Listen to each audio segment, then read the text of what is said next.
My name's Charlie, and I feel like I haven't been around for the last month because I haven't been around for the last month. We had a personal sickness pandemic in our house. I think we've gone through all major viruses over the last month, but we are finally, I think, clear, and we are here. And if you didn't recognize me, I wear the same clothes every time I preach, so hopefully that would help as well.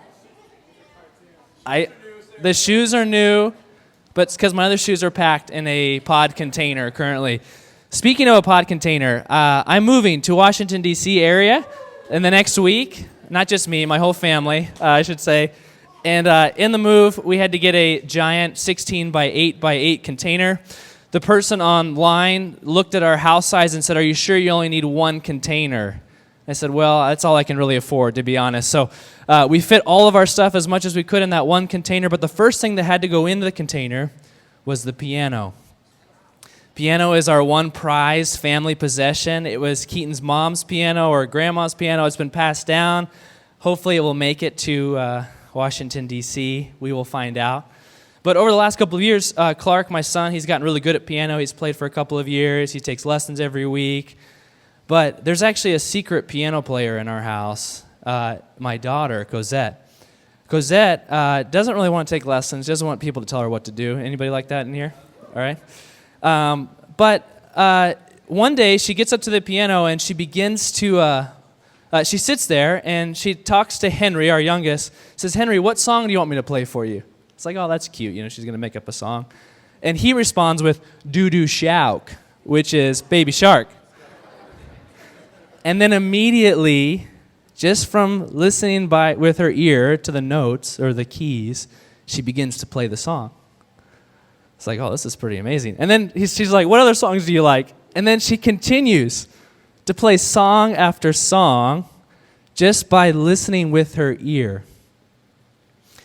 Now, I have zero musical bones and abilities in my body. Keaton is pretty musical, so that's helpful. But it's been incredible to watch her learn how to play an instrument just by ear. The reason I share the story is, I think, my experience of reading the different letters of the Bible, the different letters that Paul wrote to different churches, is in many ways Paul is giving them language, giving them notes to the music they're already playing on the ground by ear. That as they continue to live out their gospel identity in different places, as they, in a sense, play the music and improvise, he comes back and begins to fill in the notes, explain to them with language what they're experiencing on the ground. And I think it's not just true of the letters Paul wrote, but I hope today, as an encouragement, it'll be true of us in this community as we look at this passage. So if you have a Bible, I'd love for you to turn to 1 Thessalonians. Kevin had asked me to preach today and to give some parting words, maybe you should say. And I don't maybe have a lot of parting words as in things that I have taught you, but I want today really to be things that this community over the last almost 10 years has taught me. And a lot of that is embodied here in 1 Thessalonians. I'm going to read 1 Thessalonians chapter 1. I'm going to read verses 2 through 10, and then we're going to jump to 1 Thessalonians chapter 2. So 1 Thessalonians chapter 1. "We always thank God for all of you and continually mention you in our prayers." This is Paul speaking to this church in Thessalonica. "We remember before our God and Father your work produced by faith, your labor prompted by love, and your endurance inspired by hope in our Lord Jesus Christ. For we know, brothers and sisters loved by God, that he has chosen you, because our gospel came to you not simply with words, but also with power, with the Holy Spirit and deep conviction. You know how we lived among you for your sake. You became imitators of us and of the Lord, for you welcomed the message in the midst of severe suffering with the joy given by the Holy Spirit. And so you became a model to all the believers in Macedonia and Achaia. And the Lord's message rang out from you not only in Macedonia and Achaia, but your faith in God has become known everywhere. Therefore, we don't need to say anything about it. For they themselves report what kind of reception you gave us, They tell us how you turned to God from idols to serve the living and true God and to wait for his Son from heaven, whom he raised from the dead, Jesus, who rescues us from the coming wrath. Now, if you could, turn to chapter 2 in the middle part of verse 7. We're going to skip forward. 1 Thessalonians chapter 2, the second part of verse 7, with the phrase, just as. It says this, just as a nursing mother cares for her children, so we cared for you.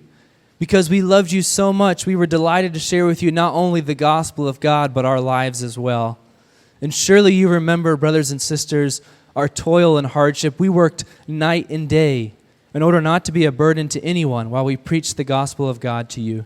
And you are witnesses, and so is God, of how holy and righteous and blameless we were among you who believed. Verse 11, for you know that we dealt with each of you as a father deals with his own children, encouraging, comforting, urging you to live lives worthy of God, who calls you into his kingdom in glory.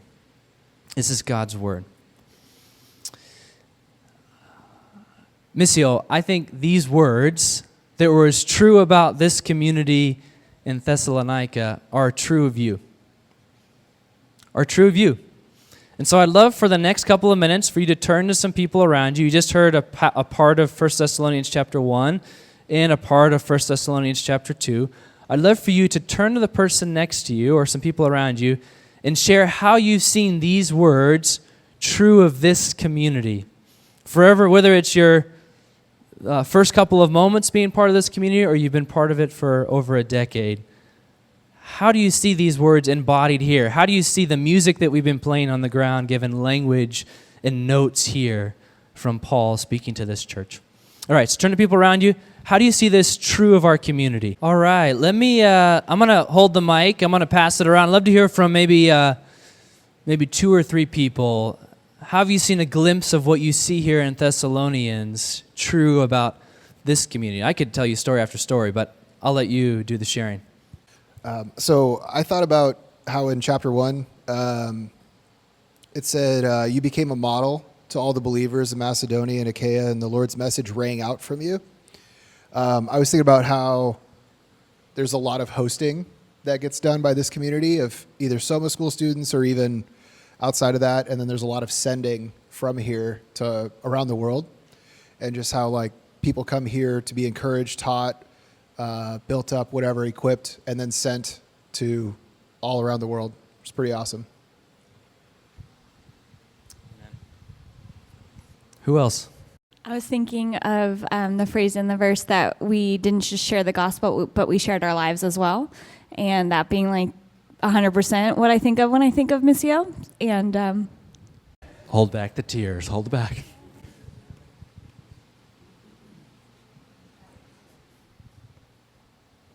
I was just thinking of all the stories of friends of like in this room, even of hurt and suffering, where you could like really shut down and pull away and isolate and get cynical and bitter. But instead, I just see people that continue to be generous with what they have and full of love and joy. That doesn't feel like it necessarily makes sense, but it's more from the power of the Holy Spirit.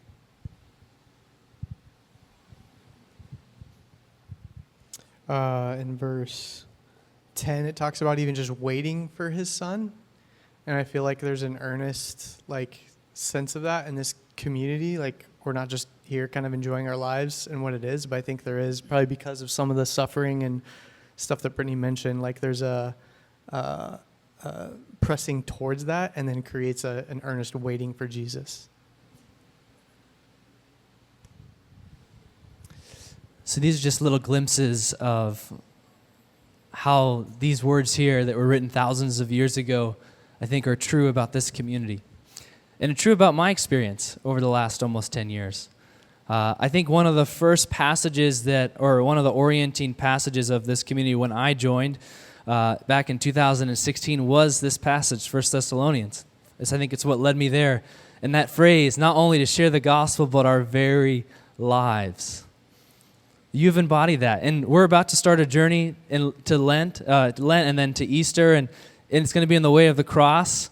It's going to cause sacrifice and us to reconsider. But the week before, I just want to give you some comfort and some encouragement of the ways that I've seen this community shape and mold me and what's true about this community. And so as I looked at this passage, and just speaking from the heart, there were three insights of things that I have seen embodied in this community and I've learned over the last almost 10 years.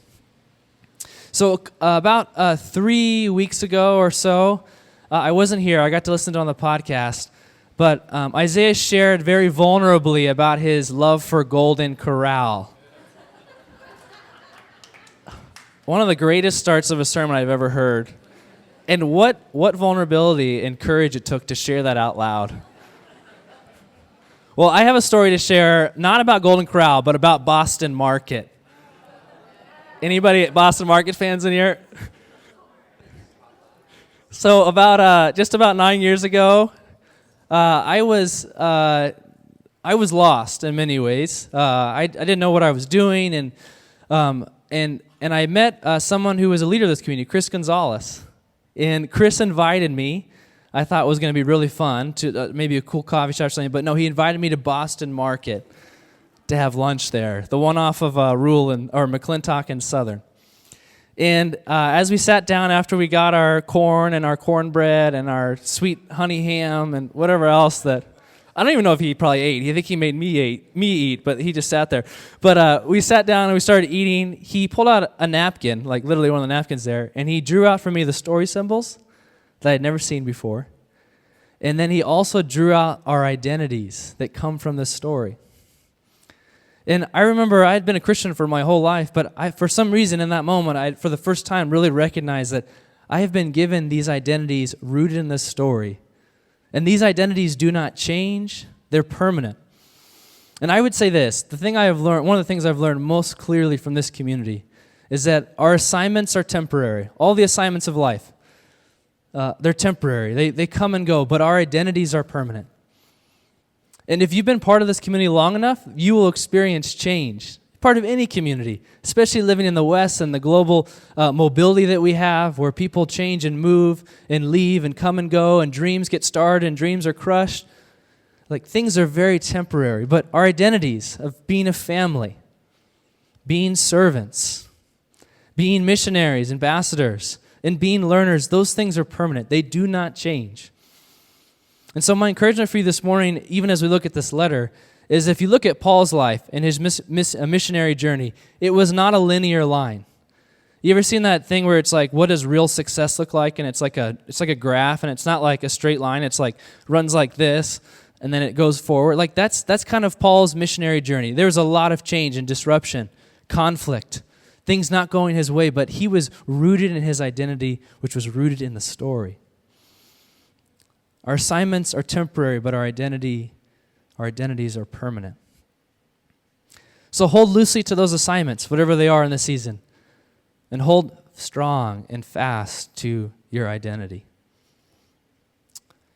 So when I was in college, I went to a Christian college, which was a gift, and I think in many ways that environment created for me a desire to do big things for God, like to go to the remotest place, to be the most sacrificial in our mission. I even tried to pressure Keaton into marrying me only if she was willing to go to the farthest place. I guess she still married me. We didn't go not very far from where I grew up, so I guess that's how it works. But and there's beauties about going to those remotest places. We have missionaries and global workers right now that are serving in some of the, we just heard a story this morning, people are serving in some remote, harsh places. But as much as God might be sending me or you to a foreign city, he's also sending me, at least, to Fry's, like the grocery store, like the one on Southern and Rural that I've shopped at for the last 10 years. Let me tell you two stories of my experience at Fry's and how I think it encourages, hopefully, you in this community. Because the second insight I want to give you is that the magic of the Christian life, the magic of how things work and the Spirit empowers us and does amazing things really happens in the mundane. The magic of the Christian life happens in the mundane.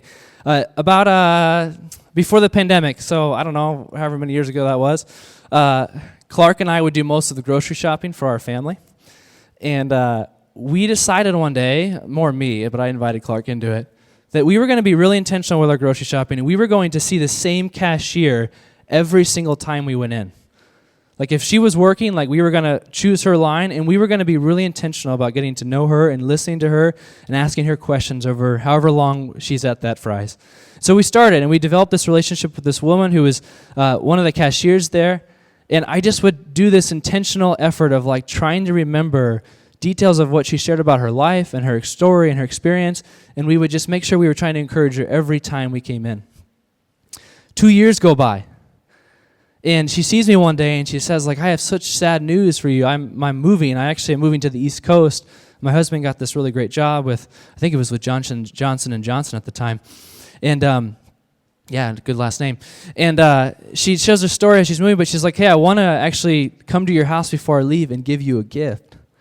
And so she came to our house, and she gave Keaton, I think, a really nice dress. And she gave us a couple other gifts for our kids. And she said, hey, of all the years I've been here in the city, I have never felt more welcome than by you at this Fry's. Fast forward a couple of years, in the pandemic, our shopping really did change because no longer did we really go into the store. We do this thing called Fry's Pickup. Fry's Pickup, we pull the car right up, 7 a.m. in the morning. Someone rolls your groceries out to you. And to be really honest, I think I was kind of convicted over the last year of like, hey, this process of automating has actually disrupted one of the rhythms that we develop of trying to be faithful in the mundane things of life. And to be really honest, the last couple of years have been years of financial insecurity for my family, and not like we've been cared for, but there's a sense of when you feel insecure and where you don't know where the next check's coming from each month, you begin to have the temptation to hoard and hold on to your resources tightly. And I felt like we haven't been very generous over the last year plus, and I felt convicted about that. And I said, hey, what can we do to like disrupt that? Or what can I do to disrupt that? And so I decided I was going to write we've had the same Fry's Pickup lady who's come to our door pretty much every time. And she is the most radiant and joyful woman I think I've ever met as she's doing the Fry's delivery every day. And so I decided, you know what, for this Christmas season, this last Christmas, I'm going to write her a card of trying to explain to her the gospel in simple terms of like how I've seen her embody the gospel. And I'm going to give her $100. So I went to the Fry's, $100, but a lot of money, kind of, for a kid. And so I went to the Fry's, gave her the card, or gave the front cashier, head person, the kid, and can you give this to, her name was Robin, can you give it to Robin? So then a week goes by. I'm actually out of town because I'm flying to Washington, D.C. to interview for this job, and I get a call from Keaton, and this is where there's a breakdown in our communication that you'll notice here in a second. I didn't really share with her like the full story about what had happened with and the card I'd given and the note I wrote that I'd signed from both of us, although really I was the one who wrote it. And she said, I just got out of the Fry's Pickup, and this lady was running towards our car with the groceries. And she was thinking, like, this is great. They're, like, getting better at their service. Like, they're on top of it today because they can be kind of slow sometimes. And she says, she comes to the car and says, are you the one that wrote the card? And Keaton was like, this is where she's like, I kind of remember something that Charlie said last week, but I don't really remember. And she said, yes, like, it was us. You can't say no. And the woman said, like, hey, just so you know, like, that note, like, radically changed my whole month. And you have no idea the amount of pain and hurt that my family has experienced the last couple of weeks. And she went on, I won't share all the details of the situation, her family, and the hurt, and how that one, she's like, not the money, but the card. Like, you gave me hope in one of the darkest seasons of my life. Now, the verdict's out on my missionary skills and evangelist skills, to be really honest. I am not a gifted evangelist, and I'm not a gifted missionary, I don't think. The Spirit has done some good work. But I will say, what I've learned from this community is there is magic in the Christian life, empowered by the Spirit, in the mundane, everyday things of life. That as much as you're called to the foreign place or the remotest places, you're also called to the grocery store. And this community has taught me that over the last 10 years.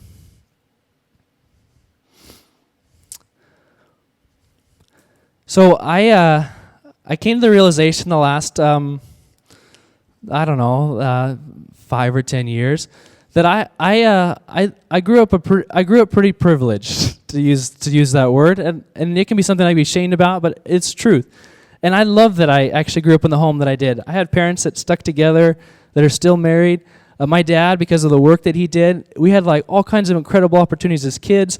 I missed 50 days of school in second grade, not because I was sick, but my parents were like doing all these cool things for us to go do. Like, it was awesome. And the second grade teacher was a little bit, Miss Heil, she was a little bit upset about that. But it was important stuff, like, basketball camps and things like that, But the beauty of my home is that my mom, in the midst of all the experiences we had, she created proximity for us with the poor, the suffering, the hurting. It's like she knew that if she were to cocoon us and bubble us from the brokenness of the world, that long term that wouldn't set us up well. So she gave us experience after experience, and we got introduced to some of the real brokenness of our country and its history from a young age. And even when I got into high school, she was adamant that we would sponsor a refugee family that through Lutheran Social Services to create proximity to people that are different from us in a time when this was the Iraq War and there's a lot of hostility towards foreigners. And I'm so thankful for that. And then I get to college, and I feel like in many ways, whatever version of Christianity that I had the seeds of, it was replaced. And I had more of a triumphant picture of Christianity and triumphant picture of the gospel. And then I stepped back into this community, and the orienting center of this community, the message that has been true for the last 10 years of me being part of this community, is that we are to have proximity and concern and care for those at the margins. That the secret of the kingdom is solidarity with the suffering. The secret of the kingdom, to get a real taste of what Jesus is like and where he is and what he's about, is having solidarity with those who are suffering. And over the last 10 years, in different seasons, and the stories that are contained in this room, from foster care to housing people that are to caring for neighbors to generously giving away our funds, all of these stories are different glimpses of how this community has embodied the gospel, has had solidarity with the suffering. Even this morning, which wasn't planned, at least I didn't know, of praying for brothers and sisters that are in severe suffering. That is what this community has been about. That's what the Apostle Paul in Thessalonians and all of his work is saying, hey, to share in the sufferings of Christ, to be with the suffering. And not just the suffering of those in our community, but the way that you've been with one another and each other's suffering. That there's a secret there. There's something to be found. The life that you wanted is found there with solidarity with those who are suffering. That this community has taught me that often tears are how sprouts of new creation grow. That this community has not just, or has not done the Beatitudes, like blessed are the poor, and we're not doing those things, that we are with the Beatitudes. That we are with those who are hungry and thirsty, the meek and the poor, the fatherless and the stranger, the immigrant, the refugee, the broken, the suffering.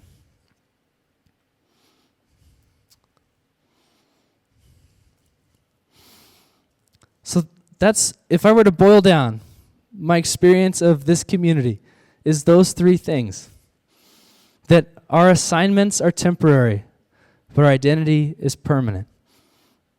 That the magic of the Christian life, that you and I get to walk with Jesus, happens in the mundane. That we don't only share the gospel, but our lives as well, as Paul says. And that the secret of the kingdom that many do not find is that we have solidarity with those who are suffering and those at the margins of our city. And so in a moment, I'm going to invite you to the table to take and receive from the King. And I just want to show you how at this table, those three realities are embedded and embodied. That at this table, you're welcomed not as a stranger, but as a child of God. That what Jesus has done in his death and resurrection, which we're going to celebrate with this meal, has made you an adopted, chosen child of God. That your identity does not change. And that regardless of how you come today to the table, whether weary or excited, whether overwhelmed or feeling overlooked, your identity is permanent. It does not change. You are an adopted son or daughter of God. But isn't it interesting also, too, that Of all the things Jesus could have given us to remember him, he gives us really mundane things like bread and juice, wine. He gives us everyday things, right? Of all the things he could have given us, like all the spectacular things in creation, he just gives us the most simple.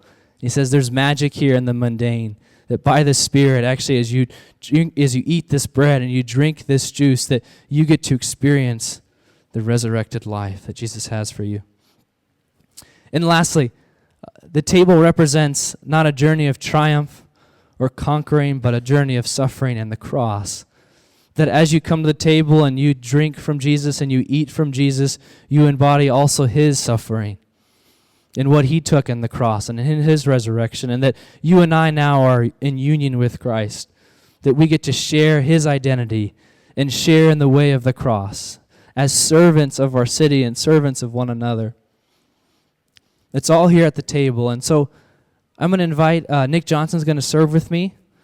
I'm going to invite you to come and feast with the King, to receive from him this meal that he's provided, so you might sit at the King's table and you might experience his rich love and delight for you. And so if you're a follower of Jesus, if you've bowed your knee to King Jesus, I want to invite you to the table. Nick and I will serve you the elements, and then I'd love for you to hold them and we'll take communion all together.